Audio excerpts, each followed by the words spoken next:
बातचीत इंडस्ट्री के लोगों से, पूरी पिक्चर बची है अभी प्रोमो देख। मेरे किस्से सुनोगे तो रो दोगे, लश्करी खुशी बकचोदी दोनों से भली बात थी। हमें रोका था बहुतों ने, परिवार खुश मुझे तुम क्या रोकोगे। बिस्तर बना देंगे नोटों के अगर मेहनत को पैसों से तोलोगे। रुकेगी कलम नहीं जब तक जिंदा, मैं मरूंगी तब तक नहीं कला है जिंदा। मुझे लगता है जानती सब हूँ मैं, हार या जीत की होती नहीं चिंता। मैं सुनती हूँ लोगों को ज्यादा नहीं, पर मैं जानती सबके हूँ दिल का।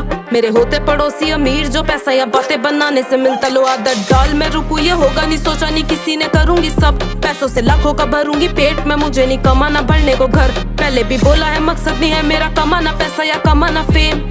फर्क है मुझे बदलनी है दुनिया और तुम्हें बदलने है घर। करने से बातें हो जाती हैं ताजा, वो यादें कि कैसे करा मैंने शुरू था।